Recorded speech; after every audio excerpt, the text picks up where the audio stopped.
السلام علیکم ناظرین کرام، نئی ویڈیو میں آپ کو خوش آمدید کہتے ہیں۔ عمران خان کی جماعت اور عمران خان کے کارکنوں نے مشکل وقت کا بڑی دلیری سے مقابلہ کیا اور اس کو تقریباً گزار لیا ہے۔ اب عمران خان کے مخالفین عمران خان کو رشک بھری نگاہوں سے دیکھتے ہیں۔ جس طرح میں نے آپ کو بتایا، کل ان کے دانشور صحافی بتا رہے تھے کہ یہ تو عمران خان نے بیانیہ لے لیا ہے، جبکہ آج ہم درباری کہلاتے ہیں۔ اب یہ بھی عمران خان بننا چاہتے ہیں، لیکن عمران خان اور ان میں ایک بنیادی فرق ہے، اور وہ فرق ہے مفادات کا۔ مفادات ہی ان کو کہیں نہیں چھوڑتے، یہ ڈیلیں کرنے پہ مجبور ہو جاتے ہیں۔ اب گزشتہ روز میں نے آپ کو خبر دی کہ 2 افسران جو پنجاب سے مانگے گئے اور دونوں محسن نقوی نے مانگے، وہ پنجاب حکومت نے دینے سے انکار کر دیے۔ اس کے بعد سینیٹر عفنان اللہ بھی بول پڑے، جس طرح جاوید لطیف کہتے ہیں کہ پک اینڈ چوز ہوئی ہے، نتائج تبدیل ہوئے ہیں۔ اس کے بعد شریف خاندان کے سارے افراد سعودیہ چلے گئے، لیکن باؤ جی پاکستان میں ہی ہیں۔ وہ ثابت کرنا چاہتے ہیں کہ وہ اب پاکستان سے دوبارہ نہیں جائیں گے۔ اب نون لیگ اپنی طرف سے یہ کوشش کر رہی ہے کہ حکومت تو لے چکے ہیں، کیسز بھی معاف کروا لی ہیں، تو اب ہم اینٹی اسٹیبلشمنٹ بیانیہ کی طرف جائیں، کیونکہ ان کا خیال یہ ہے کہ پنجاب میں ووٹ کارکردگی کی بنیاد پر نہیں بلکہ اینٹی اسٹیبلشمنٹ ووٹ پڑا ہے، اس لیے یہ ووٹ ہمیں حاصل کرنے کی کوشش کرنی ہوگی۔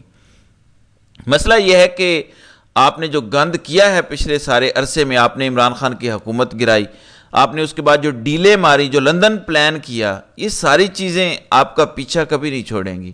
ابھی تو عمران خان جیل میں ہے، عمران خان نے باہر آنا ہے، اور جب وہ باہر آ کے اپنے لوگوں سے بات کریں گے، انٹریکٹ کریں گے، تو آپ کو جگہ بھی نہیں ملے گی۔ در حقیقت آپ پارٹ ٹائم سیاست کرتے ہیں، جبکہ فل ٹائم کاروبار کرتے ہیں۔ اسی طرح پارٹ ٹائم آپ پاکستان میں رکتے ہیں، جبکہ آپ کو حکومت ملے تو ہی آپ پاکستان میں رکتے ہیں۔ پوچھیں حسین اور حسن نواز سے کہ آپ کی حکومت جب تک نہیں آئی آپ پاکستان کیوں نہیں لوٹے؟ آپ پوچھیں اسحاق ڈار سے کہ جب تک حکومت نہیں آئی آپ پاکستان نہیں آئے؟ آپ پوچھیں نواز شریف سے جب تک حکومت نہیں آئی پاکستان کیوں نہیں آئے؟ جبکہ عمران خان نے ایک دن بھی اس خواہش کا اظہار نہیں کیا کہ وہ پاکستان سے باہر جائیں گے یا کوئی ڈیل کریں گے۔ حتیٰ کہ کل کی جو سٹیٹمنٹ ہے اس کو اگر یہ کہا جائے کہ عمران خان کا تیر نشانے پہ لگا ہے، تو یہ کہنا غلط نہیں ہوگا، بلکہ دھڑا دھڑ اس کے بعد پیغامات آنا شروع ہو گئے ہیں۔ میں نے آپ کو بتایا تھا کہ عمران خان کے بیان کے بعد کامران شاہد نے ایک ٹویٹ کیا تھا، اور آپ کو پتہ ہے کہ کامران شاہد اس گروپ کا حصہ ہیں جن کے گھر سے غائب لوگ برآمد ہوئے اور وہ انٹرویوز دیتے ہوئے دکھائی دیے۔ اب آج انہوں نے ایک اور پیغام جاری کیا۔ میرے خیال سے کامران شاہد نہ تو ترجمان ہے، اور کامران شاہد کو نہ ہی کسی کی بہاف پر بات کرنی چاہیے۔ بہرحال وہ کہتے ہیں کہ سورسز ان اسٹیبلشمنٹ، اب الفاظ انہوں نے اسٹیبلشمنٹ کے استعمال کیے ہیں کہ sources in establishment has confirmed that no conciliation will be done with any destructive forces who are advancing the agenda of foreign players۔ تو وہ کہتے ہیں کہ اسٹیبلشمنٹ کے ان کے ذرائع کنفرم کر رہے ہیں کہ کسی قسم کی مفاہمت نہیں ہوگی ان طاقتوں کے ساتھ جو بیرونی ایجنڈا اس وقت آگے بڑھا رہے ہیں۔ پھر وہ کہتے ہیں کہ reconciliation is unthinkable with the planners, facilitators, perpetrators of 9 May, یعنی مفاہمت سوچی بھی نہیں جا سکتی منصوبہ کرنے والوں کے ساتھ، سازی کرنے والوں کے ساتھ، سہولت کاروں کے ساتھ، یا اس کی تیاری کرنے والوں کے ساتھ جو 9 مئی کے واقعات ہوئے ہیں، جب تک until they condemn their act publicly, accept full responsibility of heinous act, render public apology and give solid commitment that such behavior will never be repeated۔ یعنی اس وقت تک جب تک کہ عوامی سطح پر وہ اس اپنے اقدام کی مذمت نہیں کرتے، مکمل طور پر اس بدترین جرم کی ذمہ داری قبول نہیں کرتے، عوامی سطح پر معافی نہیں مانگ لیتے، اور جب تک تسلی اور گارنٹی نہیں دے دیتے کہ مستقبل میں یہ رویہ نہیں اپنایا جائے گا، تو معافی نہیں ہوگی۔ پھر آگے وہ لکھتے ہیں کہ sources have also informed that no conciliation is in the offing with the elements who have rise and divided the country along multiple lines to facilitate foreign agenda۔ یعنی ان کے مطابق کسی قسم کی ریکنسلیشن کا کوئی پلان نہیں ہے ان لوگوں کے ساتھ جنہوں نے بیرونی ایجنڈے کے تحت پاکستان کو تقسیم کیا۔ Like wise there will be no conciliation with those who actively lobbying against the state to pursue their narrow western interest. یعنی اسی طرح سے ان لوگوں کے خلاف بھی کسی قسم کی مفاہمت نہیں ہوگی جنہوں نے اپنے چھوٹے مفادات کے لیے ریاست کے خلاف لابنگ کی ہے. پھر انہوں نے انورٹڈ کامرس کے اندر لکھا کہ message is loud and clear, یعنی میسیج بڑا واضح ہے اور اس میں کوئی شک و شبہ نہیں ہونا چاہیے. اچھا، عمران خان نے جو گفتگو کی کل جیل میں صحافیوں سے، جس کو عمران خان کے آفیشیل ٹویٹر ہینڈل سے شیئر بھی کیا گیا، اس چیز کو لے کے اب حکومت کو اچانک کئی گھنٹوں کے بعد اس کی یاد آئی ہے. اب یوں سمجھے کہ 24 گھنٹوں کے بعد حکومت کو خیال آیا کہ ہم نے بھی عمران خان کے بیانات کا جواب دینا ہے. تو آج عطا تارڑ نے ایک پیغام جاری کیا اور کہا کہ بے بنیاد جھوٹے اور من گھڑت الزامات کا کوئی سر پیر نہیں. بغیر کسی ثبوت اور دلیل کے موصوف نے ہمیشہ انتشار اور فتنے کی سیاست کی ہے. ملکی دفاعی اداروں پر 9 مئی کے حملے اور شہداء کی توہین اور تضحیک موصوف کا وتیرہ رہا ہے. ان الزامات سے گھبراہٹ اور بوکھلاہٹ صاف ظاہر ہوتی ہے. توشہ خانہ کے کیس میں موصوف اور ان کی اہلیہ برابر کے مجرم ہیں. آڈیوز میں بھی یہ بات سامنے آئی. ایسے بیانات سے سچ نہیں چھپے گا. اچھا، آپس کی بات ہے کہ عمران خان نے جو کل گفتگو کی وہ بڑی سخت قسم کی تھی، اس میں کوئی شک نہیں ہے، نام تک لیے گئے. لیکن آپ نے حکومت کا جو ہومیوپیتھک قسم کا جواب سنا ہے، جس کا مطلب یہ ہے کہ یہ حکومت بھی ڈبل گیم کرتی دکھائی دے رہی ہے. حکومت بھی دل سے اینٹی اسٹیبلشمنٹ بیانیے کی طرف جانا چاہ رہی ہے. دیکھیں، آپ ڈیلیں کر کے، آپ کیسز معاف کروا کے اینٹی اسٹیبلشمنٹ نیریٹو اختیار نہیں کر سکتے. آپ کو یہ بات سمجھنی چاہیے.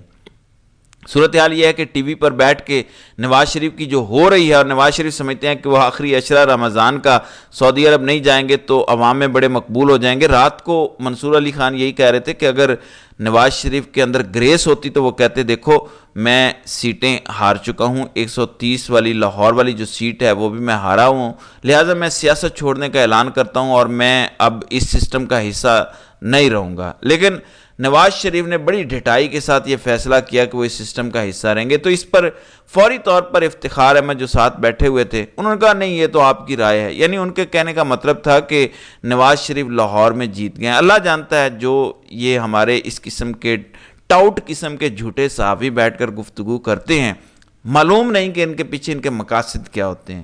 اب آپ جانتے ہیں بلاول کہہ رہے ہیں کہ ہم نے میثاق معیشت کا کام پورا کر لیا ہے، ہم نے باقی چیزیں پوری کر لی ہیں، اب ہم دیگر چیزوں پر عمل درآمد کریں گے.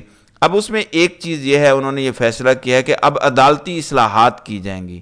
اب عدالتی اصلاحات میں جو اس وقت چمگوئیاں ہیں وہ یہ ہے کہ قاضی فائز عیسیٰ کو یہ ایکسٹینشن دینا چاہتے ہیں. اور بدقسمتی کی بات دیکھیں کہ قاضی فائز عیسیٰ ہر بات کی عدالت میں وضاحتیں دیتے ہیں، ایون بینچ بننے تک کی وضاحتیں دیتے ہیں، باقی ساری چیزوں کی بھی دیتے ہیں.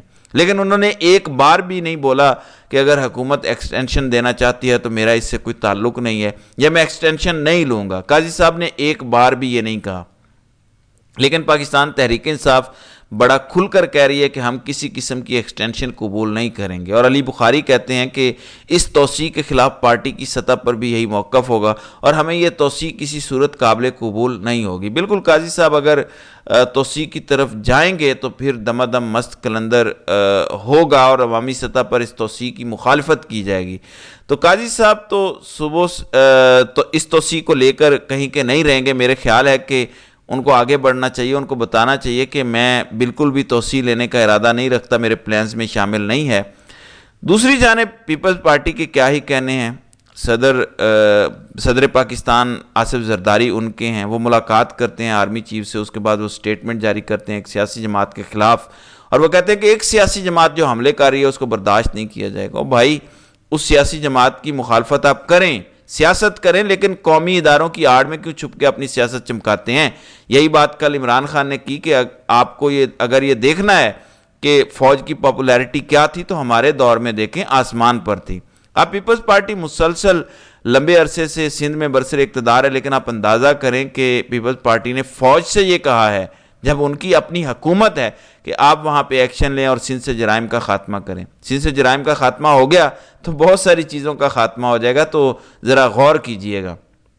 پیپلز پارٹی کے رکن قومی اسمبلی مخدوم جمیل الزمان یہ کہتے ہیں کہ ایک مرتبہ فوج آئے اور سندھ میں بڑھتے جرائم کو جڑ سے اکھیڑ دے۔ وہ مٹیاری میں گفتگو کر رہے تھے اور انہوں نے صوبے میں جرائم کے خاتمے کے لیے آرمی چیف عاصم منیر سے جو ہے وہ ایکشن لینے کی اپیل کی اور کہا کہ آپ ایکشن لیں، سندھ کو اس آفت سے ہمیشہ کے لیے نجات دلائیں، کب تک ہم احتجاج کریں گے، تحریکیں چلائیں گے، سب ایک ٹیبل پر آ جائیں۔ میرے خیال سے بلاول بھٹو زرداری جو پنجاب کے لوگوں کو کہتے ہیں کہ آپ ہمیں ووٹ کیوں نہیں دیتے، آپ ہمیں ووٹ دیں، ان کو یہ سمجھ لینا چاہیے کہ یہی وہ وجوہات ہیں جن کی بنا پر آپ کو پنجاب کے لوگ پسند نہیں کرتے۔ کراچی کے حالات دیکھ لیں اور آپ اندرون سندھ کے حالات دیکھ لیں کہ لوگ کہنا شروع ہو گئے ہیں کہ فوج آئے، اگر آپ نے فوج کو بلا کر ہی کام کرنا ہے تو پھر آپ اتنے عرصے میں کیا چھنکنا بجا رہے تھے۔ تو ناظرین اکرام، آپ کی اس ویڈیو کے حوالے سے کیا رائے ہے؟ آپ اپنی رائے کا اظہار کامنٹ سیکشن میں ضرور کیجیے گا۔